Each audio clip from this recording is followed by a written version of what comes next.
महानगरपालिका शिक्षण विभागाच्या व्हर्च्युअल ट्रेनिंग सेंटरमध्ये मी प्रेरणा देसाई आपल्या सर्वांचं स्वागत करते आणि आजच्या नवीन तासाला सुरुवात करते। इयत्ता 6वी, विषय भूगोल, पाठाचं नाव आहे तापमान।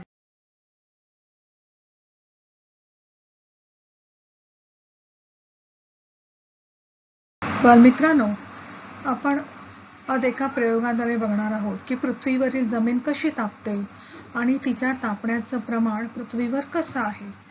त्यासाठी आपण पहिल्यांदा एक टॉर्च घेतलेला आहे आणि तो एका जागी स्थिर ठेवलेला आहे आणि या टॉर्चचा, या विजेरीचा पडणारा प्रकाश झोत पूर्णपणे मावेल असे 2 मोठे कागद आपण घेतलेले आहेत।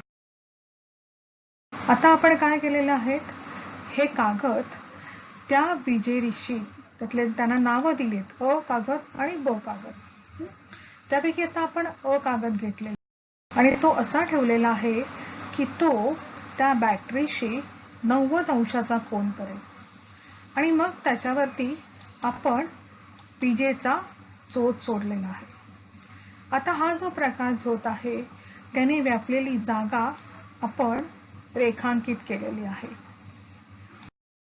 आपण दुसरा कागद घेतलेला आहे, तर तो कागद जो आहे हा थोडासा तिरपा, म्हणजे त्या विजेरीशी 120 अंशाचा कोन करेल अशा प्रकारे ठरला आणि विजेरीचा झोत त्या कागदावरती सोडला।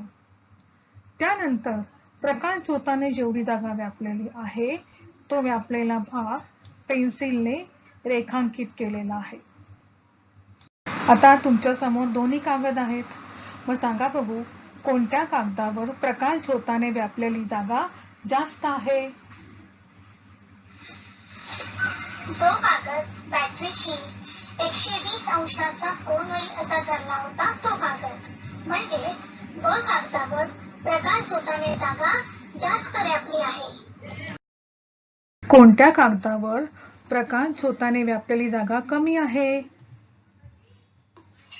जो कागद बॅटरीशी 90 अंशाचा कोन होईल असा धरला होता तो कागद, म्हणजेच अ कागदावर प्रकाश झोताने जागा कमी व्यापली आहे। अगदी बरोबर। आता मला सांगा की प्रकाश झोताने व्यापलेली जागा आणि कागदाचा कोन याचा कशा प्रकारे संबंध आहे। कागदाचा कोन वाढवला की प्रकाश झोत जास्त जागा व्यापतो आणि कागदाचा कोन कमी केला की प्रकाश झोत कमी जागा व्यापतो। अगदी बरोबर। मुलांनो, प्रकाश झोताचा हा परिणाम आपण या कागदाच्या कोनाद्वारे पाहिला। पृथ्वीवर पडणाऱ्या प्रकाशाचेही तसेच आहे। पृथ्वीवर येणारे सूर्यकिरण हे सरळ रेषेत येत असतात, पण तुम्हाला माहिती आहे की पृथ्वी गोल आहे। ही पृथ्वी गोल असल्यामुळे हे किरण पृथ्वी पृष्ठावर सर्वत्र लंबरूप पडत नाहीत। समजा पृथ्वी सपाट असती तर मात्र हे किरण सगळ्या भागांमध्ये लंबरूप पडले असते, परंतु तसं न होता हे किरण पृथ्वीचा जो भाग सूर्यासमोर येतो त्या ठिकाणी लंबरूप पडतात व त्याच्यानंतर उत्तर गोलार्ध व दक्षिण गोलार्धाकडे हे तिरपे पडत जातात। लंबरूप प्रकाश किरण हे कमी जागा व्यापतात, त्यामुळे कमी जागा व्यापलेल्या भागात प्रकाश जो आहे तो प्रखर असतो व जास्त उष्णता मिळते आणि त्याच्यामुळे जमीन आणि त्यालगतची हवा तापते आणि त्यामुळे तेथील हवा जास्त तापते व पर्यायाने त्या ठिकाणचे तापमान हे जास्त असते। या उलट तिरपे प्रकाश किरण हे जास्त जागा व्यापतात, त्यामुळे जास्त जागा व्यापली गेली तर प्रकाशाची प्रखरता कमी होते, उष्णता कमी असते, त्यामुळे तेथील पृष्ठभाग कमी तापतो, पर्यायाने तेथील हवा कमी तापते व तापमान कमी होते। हा आहे पृथ्वी गोल आणि या ठिकाणी अ, ब, क ही 3 ठिकाणं आहेत. आता आपण त्या प्रदेशातल्या सूर्यकिरणांवर बघूया. अ या प्रदेशामध्ये जर बघितलं तर त्या ठिकाणी सूर्यकिरणं जी आहेत ती लंबरूप पडत आहेत. ब या प्रदेशामध्ये सूर्यकिरणं जी आहेत ती काहीशी तिरपी पडत आहेत. क या प्रदेशामध्ये सूर्यकिरणं जी आहेत ती अतितिरपी पडत आहेत. आता आपण ह्या मोजपट्टीचा वापर करून त्यांची रुंदी मोजू. अ या ठिकाणची रुंदी जर बघितली तर ती आहे 2.5 सेंटीमीटर. ब ची रुंदी आहे 3.5 सेंटीमीटर आणि क ची रुंदी आलेली आहे 4.5 सेंटीमीटर. हे तुमच्या लक्षात येईल की कशा प्रकारे प्रदेश जो आहे तो जास्त व्यापला गेलेला आहे सूर्यकिरणांनी. अ या ठिकाणी सूर्यकिरणाची रुंदी सर्वात कमी, ब या ठिकाणी सूर्यकिरणाची रुंदी जरा जास्त आहे, तर क या ठिकाणी सूर्यकिरणाची रुंदी सर्वात जास्त आहे. त्यामुळे होतं काय की अ या ठिकाणी प्रकाश प्रखर आहे आणि जास्त उष्णता आहे, ब ला मध्यम प्रकाश आणि उष्णता आहे, तर क या ठिकाणी प्रकाशही कमी आहे आणि उष्णताही कमी आहे. तापमानाचे असमान वितरण. पृथ्वीच्या मध्यातून जी आडवी रेषा गेलेली आहे ती आहे 0° अक्षवृत्ताची, ज्याला आपण विषुववृत्त असं म्हटलं. तसेच पृथ्वीच्या दक्षिणेकडील टोकास दक्षिण ध्रुव म्हणतात, तर उत्तरेकडील टोकास उत्तर ध्रुव असं म्हणतात. उत्तर ध्रुव हे विषुववृत्तापासून 66.30 उत्तरेकडे असते, तर दक्षिण ध्रुव हे विषुववृत्तापासून 66.30 दक्षिणेकडे असते.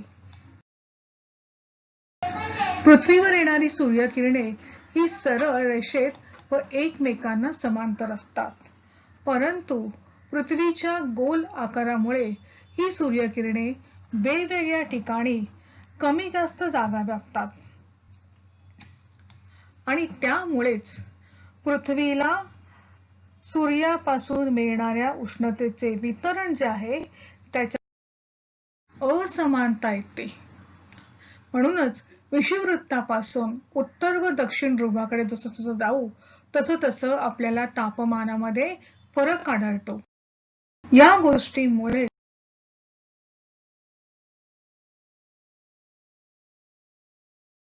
तापमानाच्या वितरणानुसार पृथ्वीचे विषुववृत्तापासून ध्रुवापर्यंत 3 पट्ट्यात विभाजन होते. त्यातला पहिला पट्टा जो आहे तो आहे उष्णकटिबंध, दुसरा पट्टा जो आहे तो आहे समशीतोष्ण कटिबंध आणि तिसरा पट्टा जो आहे तो आहे शीत कटिबंध.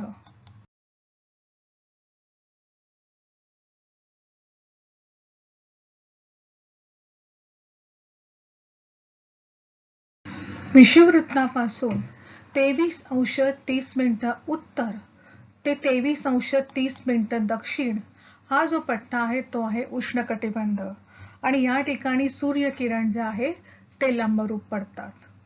तर 23°30 उत्तर ते 66°30 उत्तर आणि 23°30 दक्षिण ते 66°30 दक्षिण ह्या ठिकाणी सूर्यकिरण जे आहेत ते थोडेसे तिरपे पडतात.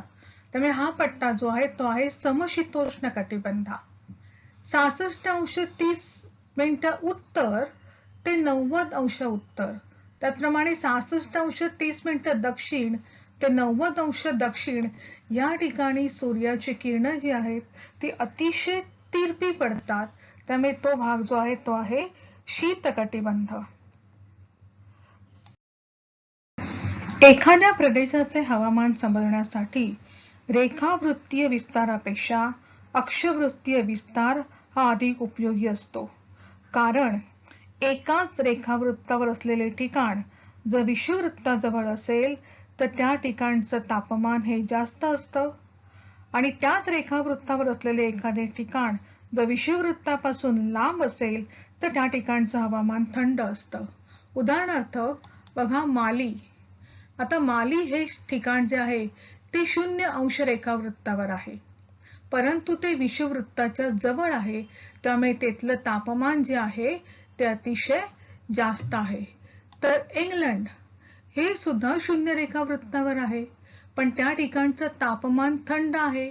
कारण हे ठिकाण विषुववृत्तापासून लांब आहे आणि म्हणूनच एखाद्या प्रदेशाचे हवामान समजण्यासाठी रेखावृत्तीय विस्तारापेक्षा अक्षवृत्तीय विस्तार हा अधिक उपयोगी असतो.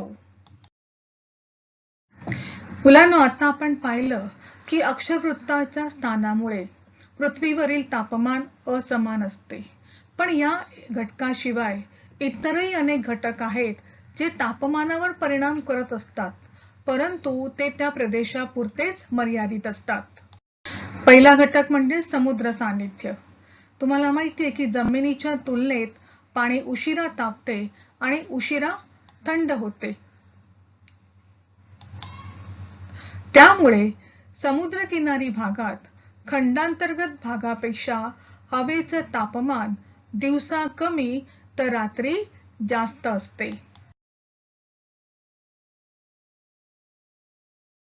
दुसरं कारण आहे खंडांतर्गत दाब. समुद्रापासून दूर असलेल्या प्रदेशातील ठिकाणे ही लवकर तापतात आणि लवकर थंडही होतात. खंडांतर्गत भागात मात्र किनारी भागापेक्षा हवेचं तापमान हे दिवसा जास्त असते आणि रात्री कमी. दुसरा एक घटक आहे तो म्हणजे समुद्र सपाटीपासूनची उंची. सूर्याच्या उष्णतेने भूपृष्ठ तापते आणि भूपृष्ठ तापल्याने त्यालगतची हवा तापते आणि त्यामुळे भूपृष्ठालगतची हवा उष्ण असून तापमान जास्त असते. पण समुद्र सपाटीपासून जसजसे वरती जाऊ तसतसे तापमान कमी कमी होत जाते आणि त्यामुळे आपल्याला उंचावर गेल्यानंतर हवा जी आहे ती थंड लागते. प्राकृतिक रचनेचाही तापमानावर परिणाम होत असतो. पर्वत, मैदाने, पठारे, नद्या यांचाही तापमानावर परिणाम होत असतो. तुम्हाला माहिती आहे का, दक्षिणेकडून हिंदी महासागरावरून वाहत येणाऱ्या बाष्पयुक्त नैऋत्य मोसमी वाऱ्यांच्या मार्गातील हिमालय पर्वताला अडलेल्या वाऱ्यापासून उत्तर आणि ईशान्य भारतात मुसळधार पाऊस तसेच हिमवृष्टी होते. या उलट उत्तरेकडील तिबेटचे पठार पर्जन्य छायेच्या प्रदेशात येत असल्यामुळे तेथे पाऊस कमी पडतो आणि परिणामतः तेथे ओसाड हवामानाची स्थिती निर्माण झालेली आहे, कारण पर्वतरांगांचा हा परिणाम आहे. त्याचप्रमाणे ढगांचे आच्छादन असलेला प्रदेश, वारे, वनाच्छादन म्हणजे कमी जास्त झाडं असलेला प्रदेश यानुसार या घटकांचाही परिणाम त्या स्थानिक प्रदेशावर होतो. त्याचप्रमाणे नागरीकरण, औद्योगिकीकरण यामुळे सुद्धा तापमानावर परिणाम होत असतो. नागरीकरणामुळे तुम्हाला माहिती आहे की मनुष्य संख्या वाढली की आपल्या उच्छ्वासातून बाहेर पडणारा कार्बन डायऑक्साईड जो आहे त्यामुळे सुद्धा हवेचं तापमान वाढतं. त्याच औद्योगिकरण म्हणजे कारखान्यातून पडणारा धूर किंवा वाहनातून बाहेर पडणारा धूर यामुळे सुद्धा हवेच्या तापमानामध्ये वाढ होत असते. जमीन व पाणी यातील तापमानाची असमानता. जर तुम्ही दिवसा समुद्र किनारी असलेल्या वाळूत चाललात तर तुमच्या असं लक्षात येईल की वाळू जी आहे ती तुम्हाला गरम लागेल, पण तेच जर तुम्ही दिवसा पाण्यावरून चाललात तर सूर्य आकाशात तळपत असून सुद्धा पाणी तुम्हाला थंड लागेल.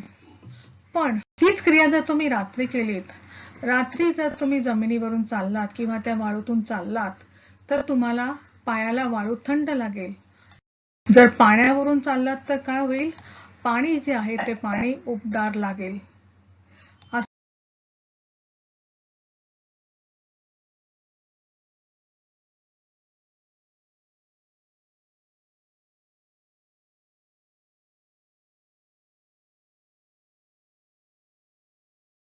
असं का झालं? कारण जमीन आणि पाणी यांच्या तापण्याच्या व थंड होण्याच्या फरकामुळे जमिनीवरील हवा लवकर तापते आणि लवकर थंड होते, पण पाण्यावरील हवा जी आहे ती उशिरा तापते आणि उशिरा थंड होते.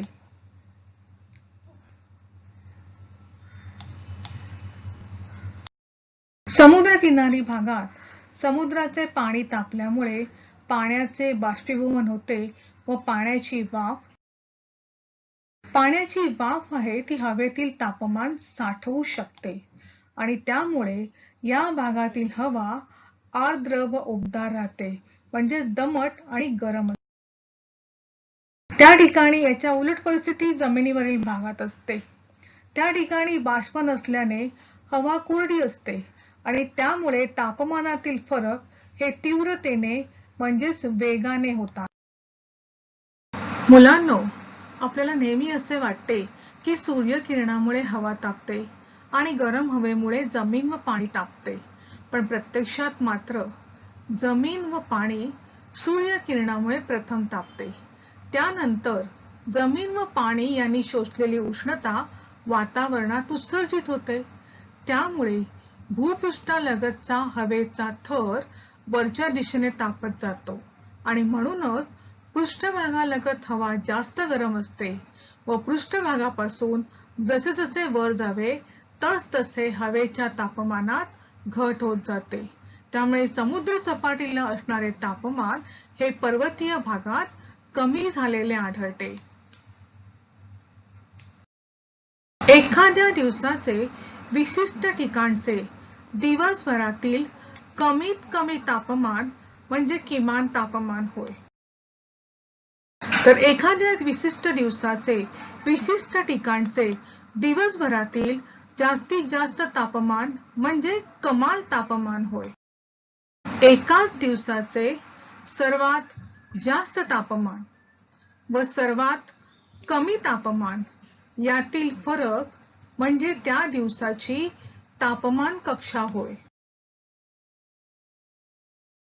उदाहरणार्थ, जर मुंबईचे 30 एप्रिलचे कमाल तापमान हे 40 डिग्री सेल्सिअस असेल आणि किमान तापमान जर 20 डिग्री सेल्सिअस आहे, तर त्या दिवसाची 30 एप्रिलची तापमान कक्षा जी आहे ती असणार आहे 20 डिग्री सेल्सिअस. किनारी भागात दिवसाच्या व रात्रीच्या तापमानातील फरक कमी असतो, कारण पाणी जमिनीपेक्षा उशिरा तापते व उशिरा थंड होते.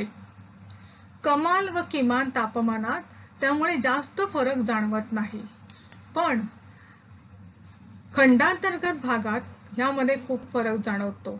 त्यामुळे समुद्रकिनारी भागातील तापमान हे सम असते, म्हणजे सारखे असते, त्यात जास्त फरक नसतो.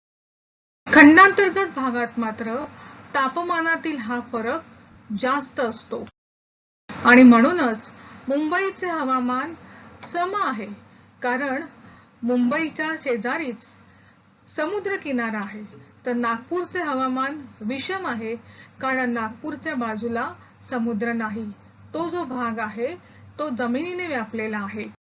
कोकण किनारी भागातील तापमान कक्षा ही कमी असते, तर विदर्भाकडे तापमान कक्षेत वाढ होते.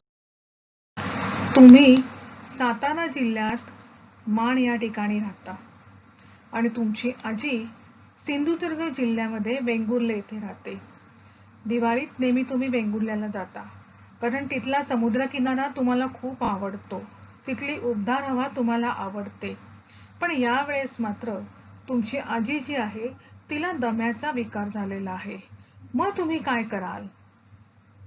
मी माझ्या आजीला माझ्या गावी सातारा जिल्ह्यात घेऊन येईन, कारण वेंगुर्ला इथे समुद्र जवळ आहे आणि तेथील हवामान दमट आहे. असे दमट हवामान दम्याच्या विकारासाठी हानिकारक आहे. साताऱ्यातील हवामान कोरडे असल्यामुळे मी माझ्या आजीला साताऱ्याला घेऊन येईन. Very good. हरितगृह वायूचे परिणाम. मुलांनो, हवेतील पाण्याची वाफ, कार्बन डायऑक्साईड वायू, मिथेन, ॲरागॉन व इतर विशिष्ट वायू यामुळे भूपृष्ठ व तपांबर म्हणजे वातावरणाचा सर्वात खालचा स्तर यांचे तापन होते. म्हणजे त्यांच्या तापमानात वाढ होण्याला हरितगृह परिणाम म्हणतात आणि या वायूंना हरितगृह वायू असं म्हणतात. सूर्यापासून येणारा बहुतेक सर्व प्रकाश हा वातावरणातून भूपृष्ठावर पडतो. सूर्यप्रकाशाने भूपृष्ठ तापते आणि यापैकी काही ऊर्जा हे भूपृष्ठ जे आहे ते अवरक्त प्राणाच्या रूपात परत अवकाशात प्रेरित करते. म्हणजे ती किरणं जी आहेत ती परत अवकाशात फेकली जातात. मग ही जी फेकलेली किरणं आहेत हे प्रारण शोषण्याची प्रवृत्ती वातावरणातील हरितगृह वायूत असते आणि यामुळे वातावरणाचे तापमान वाढते. कारण हे वायू जे आहेत ही उष्णता धरून ठेवतात, शोषून ठेवतात. पर्यायाने तापलेले वातावरण अवरक्त प्राण परत भूपृष्ठाकडे प्रेरित करते. खरं तर हरितगृह हा परिणाम नैसर्गिक रीतीने घडणारा आविष्कार आहे. पण झालंय काय, मानवी व्यवहारामुळे या वातावरणामध्ये हरितगृह वायूंचे उत्सर्जन होऊन हरितगृह परिणाम अधिक तीव्र होऊ शकतो. औद्योगिकरणाच्या सुरुवातीपासून 20व्या शतकाच्या अखेरीपर्यंतच्या काळात वातावरणातील कार्बन डायऑक्साईडचे प्रमाण हे 30% वाढले, तर मिथेनचं प्रमाण दुपटीहून वाढलेलं आहे. अशा प्रकारे मानवी व्यवहाराद्वारे कार्बन डायऑक्साईड वायू आणि इतर हरितगृह वायू यांचं वातावरणातील प्रमाण जर वाढत राहिलं तर जगाचं सरासरी तापमान 21व्या शतकाच्या अखेरीस 1.4 ते 5.8 डिग्री सेल्सिअसने वाढू शकेल असा वैज्ञानिकांचा अंदाज आहे. आणि या जागतिक तापमानामुळे पृथ्वीचे जलवायुमान म्हणजे सरासरी हवामान हे बदलू शकेल. त्यामुळे आवर्षण, पर्जन्यवृष्टी इत्यादी संकटांना आपल्याला तोंड द्यावं लागणार आहे. उष्णतेचे वहन व ऊर्ध्व प्रवाह. बालमित्रांनो, हा जो प्रयोग आहे तो घरातल्या मोठ्या माणसांच्या देखरेखीखाली तुम्ही करायचा आहे.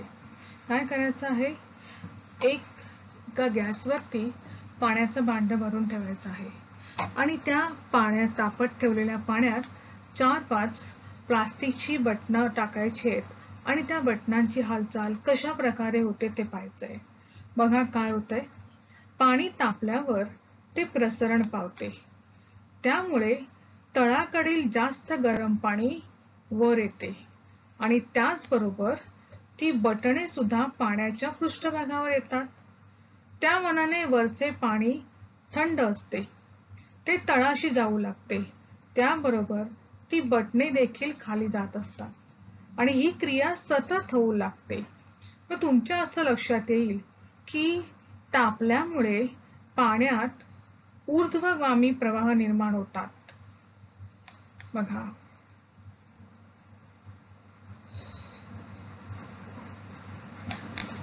निसर्गात मात्र परिस्थिती थोडी वेगळी असते. जमिनीवरील हवा लवकर तापून लवकर थंड होते, तर पाण्यावरील हवा उशिरा थंड होते आणि परिणामी किनारी भागात खंडांतर भागापेक्षा हवेचे तापमान दिवसा कमी तर जास्त असते.